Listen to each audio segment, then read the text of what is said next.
Hi, welcome to Startup Out of the Box, a weekly podcast about startups with Vitor, Domingos and Silva. On this episode, we'll discuss why startups fail, post-mortems, and where should we bet next. So talking about startups that failed, could we say that your startup failed? It did. Big time or? Well, it was sort of. So bear in mind that it was in the days of we didn't have enough investment back in Portugal. All the investment was from angels. Venture capital was really hard to get and to get through, and it failed for different reasons. We're going to talk about a few of them in a while, but my experience failed because the startup was a mix of two founders. So that was the first mistake that we did. So never start a startup with just two founders, 50-50.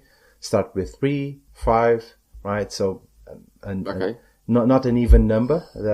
Something that you can have someone to help you with your decisions and break even of when you come to one said yes, one says yes, and another one says no. But the other thing that failed was we lack on betting on the right horse. So we were betting on the Android platform. We were developing a mobile social application for lower hand phones. So Java J2ME applications. Then we pivot to Java to put on the Android platform, but we never started seriously developing against the iPhone because we thought that Android would had more users than the iPhone. People were installing more applications on Android rather than on iPhone. And this was in 2005, 2006, 2007. So it was the early days of the iPhone. And actually what we noticed is that people were investing a lot of time, a lot of money in the iPhone platform. So we start slowly and we bet on as I said, on the wrong horse. We did a lot of these mistakes that we're going to talk in a while. So we pivot, we try to get more funding. It didn't work. But I learned a lot of interesting things by failing, actually. That's a learning process. It is, yeah. Building a startup is a learning process from day one. And actually, I think that if you never fail, you don't know how to be successful. Yeah. Because you need to fail at least once. Otherwise, how can you tell if that's a success or not, right? So, and by failing, you can learn a lot rather than just having success. Really good to be successful throughout your entire startup life. But if you haven't failed on hiring a person that actually doesn't meet the standards or doesn't suit the company profile, or failing because you can't deliver on time, or the technology doesn't work. So there's a lot of different reasons, and you learn from all of them. Yeah, I would say if someone tells you that they never failed, everything went perfect, they're most likely lying to you. Exactly. Something will go wrong, eventually go wrong. Doesn't mean that your startup will fail, but there's always stuff every week that goes wrong and you keep learning from it. And that doesn't mean like if you do everything correctly, that doesn't mean that you will be successful at the end also. Because this is a business and there are multiple reasons why business might fail. Even so, if you have a good team, investment, right time, someone might outpace you. So, well, that might be a problem also, but. It is. There are lots of different reasons. Yeah. But looking at the startup scene right now, I think that you can have advice, you can have mentors, you can have people telling you, well, don't go in that direction because you're going to either lose money or time or effort, or just don't bet on that technology, bet on the other one. And you get a lot of tools either from the technology side or also from the investment side. So from the technology, you can just say that, well, I'm going to bet against something. Well, I'm going to build something on a specific cloud platform. Now I'm going to move to another one because it suits better my technology or my product. And on the investment, you have a lot of different options, right? You have start from ground zero, like friends, the 3 Fs, friendfuls and family. Yep. But the bootstrap. Exactly. You can go bootstrap. You can go to seed or angel. You can go to large venture capital, or you can just launch an ICO, right? Yeah. Or go pre-seed. That's a new thing. I discovered that exists now. I thought seed was the first thing. Now I know there's pre-seed. So what's a pre-seed? I'm not familiar with the term. What I would call seed. But now because of the values that seed can go, before for me, like seed was like 50K, 100K. But nowadays, I see seeds like 500,000 or 1 million for a seed. So now they have the pre-seed, so like 50K or 100K, like what was it before. So values are increasing, so they created a new stage now. That's interesting because this is not on the theme, but it was something that I saw on. Well, if you look at the Dragon's Den or Shark Tank, you see a lot of companies go there to pitch the idea, which is good. You see a lot of companies pitching for, let's say, 100K, 200K, either dollars or pounds, for 10, 20, 30% of the company. But a few of them, I've just noticed on Shark Tank, they have a revenue. Well, one of the last episodes, a few of them had revenue of $3 million. So how the hell do you go to a Shark Tank with the $3 million in revenue early, so every year, and you go there and ask, well, I need 200K for 20% of my company. So I think that right now, this kind of shows and programs is pretty much like, I'm just going to go there, and if they... It was more marketing than... Exactly. If I get 200K, then it's a good marketing for me and stuff like that. Because I remember watching some of the stats out of Shark Tank, and in reality, it was like only 10 or 20% of the startups that got investment on the show actually got an investment at the end. Yeah. Because they would fail on the diligence or conversations outside of the program. So in reality, that is just pure marketing, that show. So I would say that's fun to see some of the weird ideas, but in reality, I don't really give value to what's going on there. Coming back to the theme. So what we're gonna put on this podcast as a link is this research from CB Insights. So they have a huge list of startup post-mortems. Yep. So we're going to know what happened, let's say, to a bunch of companies and how they pivot to something else. So I just had this kind of overlook of those, I think it's 500 startups post-mortems that they just listed. That's a lot of them, yeah. And most of them in the early days, they just pivot to something else. So we're building the product, well, let's pivot to something because this one didn't work. Or they just, and then they start to, the process all over again, right? So they pitch a product, they get money, it doesn't work, build another product, pitch money again. Yeah. And it's like a cycle for them to do this until they actually do something. Yeah. Or they just announce, well, we're completely dead. We don't need to do something else from under it. But most of the times where that happens, comes from misalignments because the co-founders don't really, they're not aligned between them. So what the product should be, or they don't really understand the market. They decide, oh, this looks like a good idea. Let's go there. But none of them have an idea of what the market really is or what the industry is looking for. So they think that the industry or the niche they're applying to wants something, and they bet everything they have on it, but they don't really test the idea or talk to possible clients or learn about the industry before going there. So that's also a big reason to fail. And also, we have also those copycat ideas that everyone thinks it's an awesome new idea. I'm going to create my new startup on food delivery. There's already like tons of companies doing that. I'm going to create a startup on, well, like when I saw a couple of days ago, like gourmet food delivery at home. But I can already go to Amazon and do that. So I'm not getting what's going on here. Or, yeah, when I saw on Twitter a new startup called Bedtime. I think they will tell you what's the best time to go to bed and wake up. I already have an alarm clock for that. And scientific studies that tell you, like, go to bed at one time, wake up at always at the same time, make sure you sleep 6 or 7 hours, but it depends on the person. Why would you create a business on telling people when to go to bed? What? Well, to be honest, my take on that is I do understand your point of view, and I think that there are a few startups that they're not innovating enough.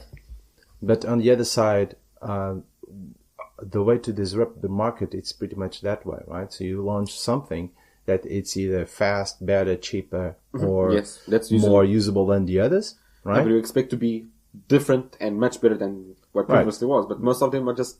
Exactly. So what you're saying is that most of the companies or the products that we are actually building at the moment, they don't have that kind of differentiator, that kind of difference between them. It's pretty much the same, different name, different region, probably more local, more niche. I don't know.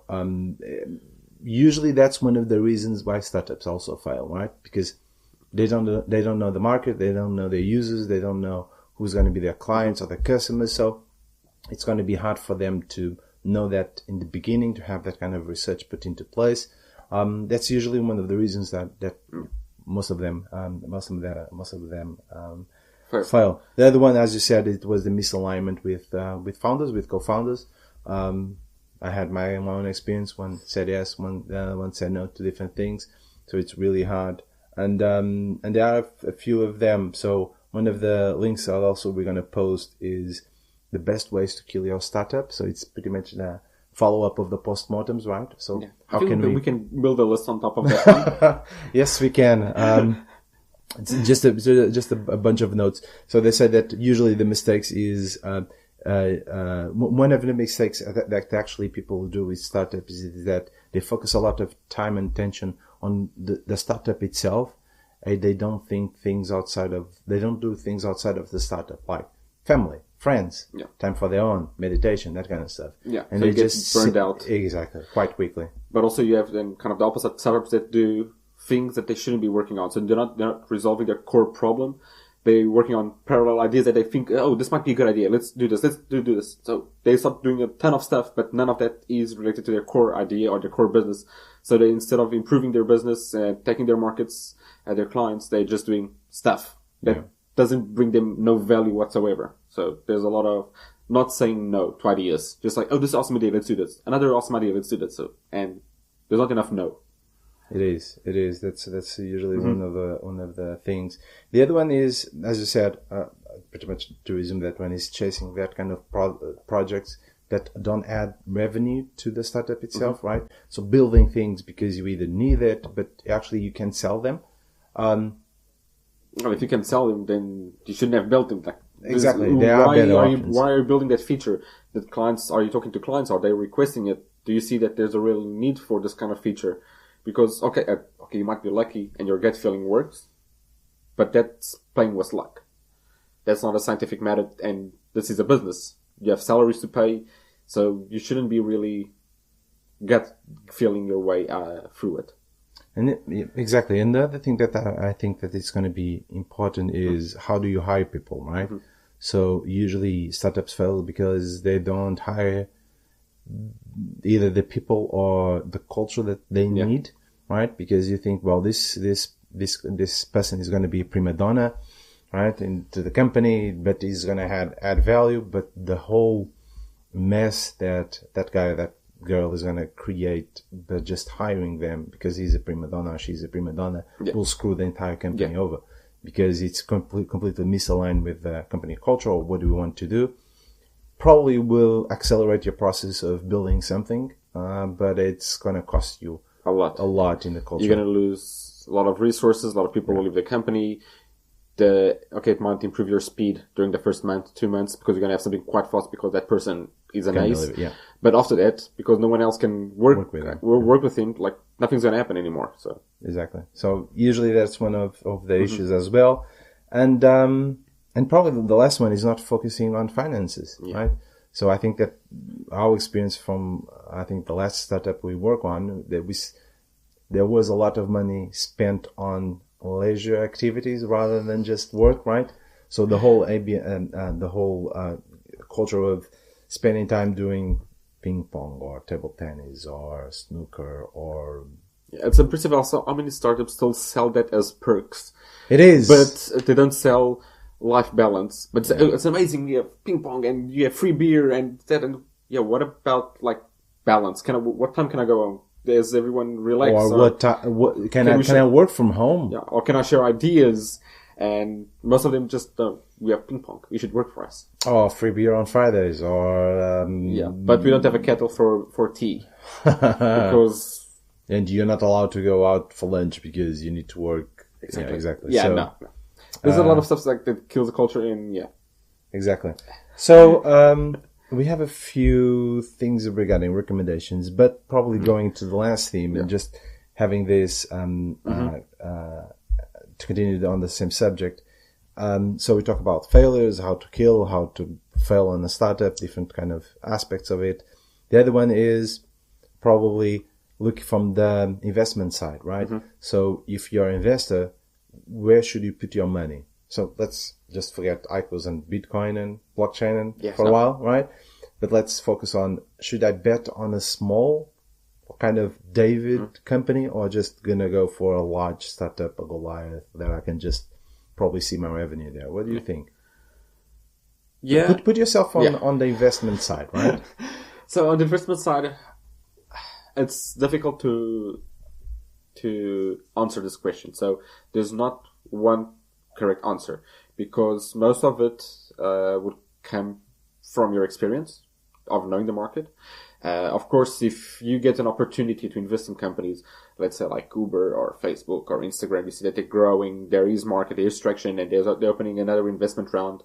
You know that you can get inside somehow. You will lose, well, you can invest a lot of money to get in there. Mm-hmm. And that's a Goliath. You know that's going to happen. And it might be a safe bet. Right, but a safe bet. Right, but Facebook is not a startup at the moment, right? Yeah, but well, Facebook doesn't have an investment round anymore, but Uber just did one a couple of months ago. So, and it's, I don't know, many $1 billion in cash and whatever.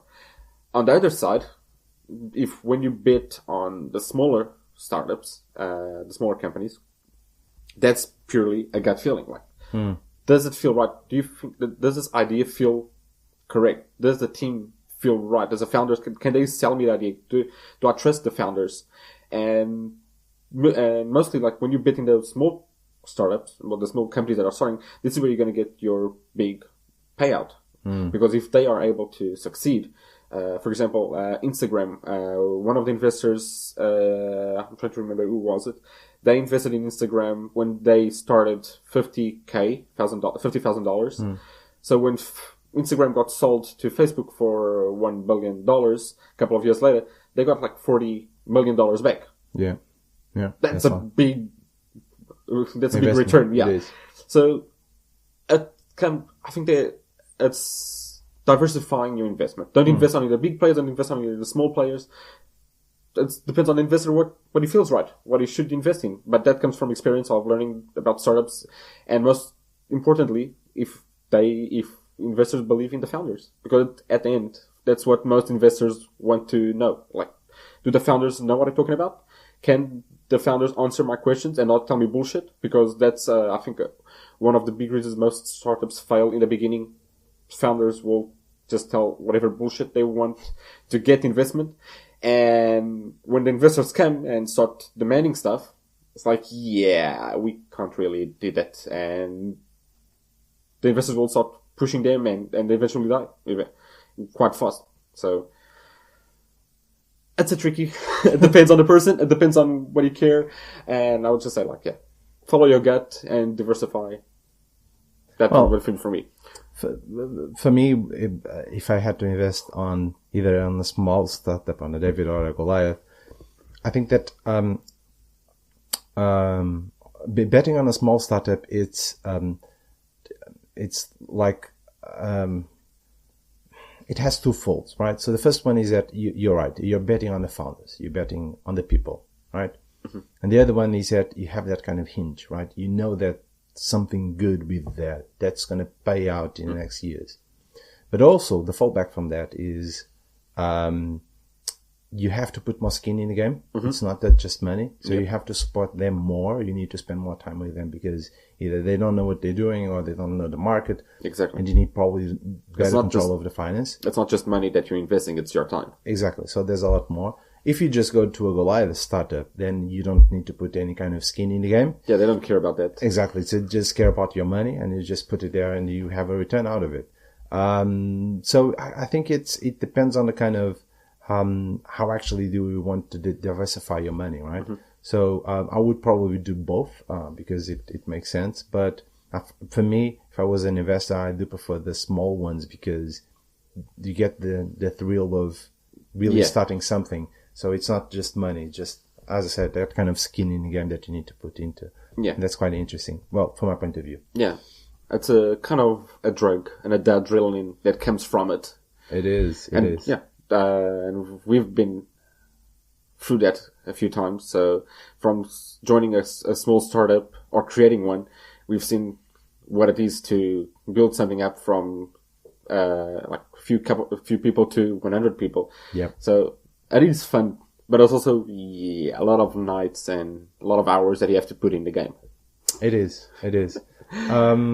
And to go back to our agenda for today, so we have one link to share with you guys. It comes from you, right? Some 0 to 1, is that one? So those are two books that are related to the topics that we talked before about creating your own startup. Where do people mostly fail? So 2 books that are quite good in this area, and I think it's kind of like the mandatory reading for anyone creating a startup. That goes 0 to 1 from Pieter Thiel, one of the founders from PayPal. And The Hard Thing About Hard Things, from Ben Horowitz. So he was one of the creators from the Netscape browser. And he talks about the difficulties of running a business. So while most startup books out there just tell you like everything's amazing, just do this and this and you'll be fine, he tries to focus on the difficult things of running a business, of hiring, of firing, of when to decide to go pivot, when deciding to, you have to just kill the company. There's not much reason to continue this way. So it's quite a good book where he tells about his experience on several companies that he's been involved with. Okay, and the last one is it's a link from who? Adrian Horowitz, from the A16Z. So, it's a link that, it's pretty much as, they try to round up what's going to be the next bets on investment and where people should look at. So, just a few notes. They talk about artificial intelligence. That's going to be big in the future. They talk about fintech. They talk about crypto, obviously. So that's the kind of China. Exactly. And they talk about looking at other markets, not just the ones that you have. Looking at China, looking at also being on the right trade show. So knowing your market, knowing your customers, and betting on that either trade show or event. We talk about events there on a few. Was it the one before? 3 or 2. Yeah. 2. We talk about startups. Events for startups. And China, and also about trade. So how do you trade with either other companies or other countries, and start thinking about that. And finally, the last tip that I have is find a market before anyone finds it. Yeah, that would be like the best thing for everyone. Find a market that doesn't exist and create one. Like Google did, and Apple. But interesting also from A16Z. So 2 things. Ben Horowitz from Anderson and Horowitz, he has a newsletter that comes out every Monday. So if you're interested to know what VCs are looking at, subscribe to his newsletter. It's quite good. Gives some insight on different things happening in the business world. And also, like you mentioned, regarding markets, I think that's where another reason why startups fail, because they think, just because I was able to start in the American market, I can go to European markets. But then understand like the mentalities and ways to operation are completely different. And same like comparing China to Europe or China to Australia. Each market has its own set of rules and mentalities, and most founders just think that's all the same. Just because I did one, I can do whatever I want.